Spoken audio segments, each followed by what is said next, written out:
ఏంటంటే మూవీకి కనెక్ట్ చేస్తుంది బాగా. were very dominating in the movie more than us. అంటే ఇంకొకటి సినిమాలో కొన్ని డిసప్పాయింట్ చేసిన పాయింట్స్ ఉన్నాయండి. మొత్తం ఎమోషనల్ అంటే అడిషేషన్ ఎన్ని రోజుల నుంచి మనం చాలా మూవీస్లో చూసాం. అంటే మొత్తం యాక్షన్ పార్ట్ ఉండేది, ఇందులో కొంచెం ఎమోషన్ యాడ్ అయ్యేసరికి ఆడియన్స్కి అంత రీచ్ అవ్వలేదని అంటున్నారు. But up to the mark అనేది చాలా బాగుంది. అండ్ మొత్తం ఎమోషనల్ సీన్స్ మ్యాచ్ అయినాయి కాబట్టి ఎక్కువ లవర్స్ అనే వాళ్ళు అటాచ్ అవుతూ ఉంటారు. మేము మృణాల్ ఠాకూర్ని ఆల్రెడీ మదర్గా మనం హాయ్నానాలో చూసాం, మరి అదే కనిపించిందా పర్ఫార్మెన్స్? తను బాగా సెట్ అయింది మదర్ రోల్కి. అండ్ ఈ మూవీలో కూడా తన యాక్షన్ పార్ట్ అనేది ఉంది. Thank you. అంటే మీరు సినిమాకి అంటే యాక్షన్ థ్రిల్లర్గా చూద్దామని వెళ్ళారా, ఒక ప్రేమ కథగా చూద్దామని వెళ్ళారా? యాక్చువల్లీ యాక్షన్ పార్ట్ చూద్దామని వెళ్ళాము, కానీ యాక్షన్ పార్ట్ వచ్చేసరికి మృణాల్ ఠాకూర్ ఉంది ఆల్మోస్ట్. సో హీరో అనేది కొంచెం డౌన్ అయ్యాడు. హైలైట్స్ ఏంటి మూవీలో? హైలైట్స్ వచ్చేసరికి action part was very good. Action part చాలా బాగుంది. And in this Mrunal Thakur was very good in the action part. And fights కూడా చాలా బాగున్నాయి. డైరెక్టర్ ఈసారి చాలా క్రియేటివ్గా తీశాడు. అన్న మన అడవి చేసన్న హ్యాట్సాప్ చెప్పుకోవచ్చు. చాలా రోజుల తర్వాత అంటే మన అడవి చేసన్న సినిమా అంటే గుడాచారి హిట్ అలాంటి సినిమా చూసినాం అన్న. ఇది ఒక ఫీల్ గుడ్ లవ్ స్టోరీ అన్న.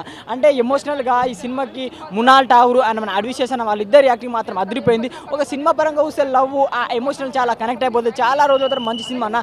అండ్ మెయిన్గా మన అడవి చేస్కి అంటే ఆయన ప్రతి సినిమా చూసుకుంటే ప్రతి సినిమా అదిరిపోయింది భయ. అండ్ ఈ సినిమా కూడా అసలు అదిరిపోయిందని చెప్పుకోవచ్చు. ఆయన గెటప్ అయినా అంటే ఆ సాంగ్స్ అయినా ఒక ఐటమ్ సాంగ్ ఉంటుంది. అంటే ఆ స్టోరీ పరంగా సస్పెండ్ నెక్స్ట్ ఏమైతే అసలు ఏంద్రా అన్న ఎప్పుడైపోతారు అంటే సస్పెండ్ అండ్ ట్విస్ట్లు కూడా చాలా బాగుంది. స్టార్టింగ్ నుంచి ఎండింగ్ వరకు చూడండి భయ. ఆ ట్విస్ట్ చూడకపోతే వేస్ట్. లాస్ట్ క్లైమాక్స్ 10 నిమిషాలు మాత్రం అదిరిపోతుంది. ప్రతి ఒక్కరు ఇలాంటి సినిమా చూడాలి. అండ్ మంచి ఫీల్ గుడ్ ఎమోషనల్ స్టోరీ అని చెప్పుకోవచ్చు. ఇది ఒక మంచి ప్రేమ కథ అని చెప్పుకోవచ్చు భయ. మెయిన్గా మన అడవి చేసిన యాక్షన్ సినిమాలు చూసినాం అలాంటి సినిమాలు చూసినాం. So love good feel good love story అంటే ఈ సినిమా మాత్రం చాలా బాగుంది. అందరూ చూడండి, చాలా నచ్చిందన్న సినిమా అయితే. గ్యాస్ ఇప్పుడే డెకాయిట్ మూవీ చూడడం జరిగింది. సినిమా వరకు చూసుకుంటే అన్న మన అడుగుచేసి రైటింగ్ ఓకే, కాకపోతే ఏంటంటే అడుగుచేసి సినిమాలో ఆ మార్క్ కనిపించలేదు. ఎందుకంటే అడుగుచేసి సినిమాలో ఒక సస్పెన్స్ ఒక ఇంటెన్షన్ నెక్స్ట్ వాట్ అని సినిమాలో ఉంటుంది. బట్ ఈ సినిమా వరకు వచ్చినట్టు కొంచెం రొటీన్గా రాసుకున్నాడు. డైలాగ్స్ అన్ని కూడా రొటీన్గా ఉంటాయి. ఒకే పాయింట్ మీద చివరి వరకు లాక్కెళ్ళడం అనేది కొంచెం ఇబ్బందికరంగా అనిపించింది. బట్ యాక్షన్ సీక్వెన్సెస్ అయితే చాలా బాగా అనిపించింది. అలాగే మన బ్యాక్గ్రౌండ్ కన్ని పెట్టరు కన్ని కొట్టరు అన్న బ్యాక్గ్రౌండ్ స్టార్టింగ్లో అది కూడా చాలా బాగా ఎంజాయ్ చేసాం. సో ఓవరాల్గా నా వరకు చూసుకుంటే ఒక యావరేజ్ ఫిలిం అన్న. కానీ యాక్టివ్ విషయానికి వస్తే అడుగు చేసి కొత్త అడుగు చేసి చూపించడం ఎమోషన్ సీన్స్లో కానీ లేదా ఆయన ఇచ్చిన ఎక్స్ప్రెషన్స్ కానీ కొన్ని మేజర్ సీన్స్లో అయితే మాత్రం సూపర్ అండి. జైలు నుంచి బయటకు వచ్చే ఆ పగ ఏదైతే ఉందో ఆ సీన్స్లో ఆయన ఇచ్చిన ఎక్స్ప్రెషన్ సూపర్ అనమాట. ఇంక మృణాల్ ఠాకూర్ కోసం ఆవిడ యాక్టింగ్ కోసం సీతారామం గుర్తొస్తుంది. ఆవిడ ఎమోషన్ ఆవిడ క్యారెక్టర్ అలాగే ఉంటుంది. బట్ ఇద్దరు 2 మ్యాన్ షో అనమాట. అటు కృణాలు ఇటు మన అడుగుశేషు ఇరగదీశారని చెప్పాలి యాక్టింగ్ విషయంలో. బట్ సినిమా వరకు చూసుకుంటే ఒక యావరేజ్ ఫిలిం అన్న. ఎందుకంటే ఆయన నుంచి ఇలాంటి సినిమాలు మనం ఎక్స్పెక్ట్ చేయం. చాలా రొటీన్గా రాసుకున్నారు. దానివల్ల నెక్స్ట్ ఏంటి ఏం జరుగుద్ది అనేది కొంచెం మనకి రివీల్ అవుతూ ఉంటుంది. బట్ థ్రిల్లరింగ్ అనేది లాస్ట్ ఒక ½ అవర్ అనేది కొంచెం థ్రిల్లింగ్ అనేది రివీల్ అవుతుంటుంది. అందులో కొన్ని ట్విస్టులు కూడా ఉంటాయి, బాగుంటాయి. బట్ లాస్ట్ 10 నిమిషాల్లో అయితే మాత్రం వచ్చిన ట్విస్ట్ ఆ సీన్ ఎలా కనిపించింది అంటే నాకు రాశి గారిది శ్రీకాంత్ గారి సినిమా ఉంటుంది కదా.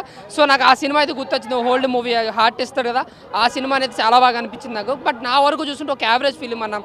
కానీ క్లైమాక్స్ 2 నిమిషాలు కూడా కొంచెం 10 నిమిషాల్లో ఏడిపించి టచ్ అయితే ఇచ్చాడు. ఒక ఎమోషనల్ ఒక యాక్షన్ డ్రామా అన్నమాట. ఒకసారి ఇలా హ్యాపీగా వెళ్ళి చూడొచ్చు.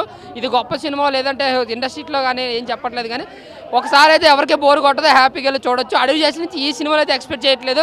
కొంచెం లేట్ అయినా పర్లేదు, కొంచెం మీ రైటింగ్ మీ మార్క్ చూపించి ఒక మంచి సినిమాలు తీయాలని కోరుకుంటున్నాను అంతే. Thank you. ఇంకోటి బీజిఎం అయితే చాలా బాగుంది. సినిమాలో అన్నిటికీ హైలైట్ బీజిఎం.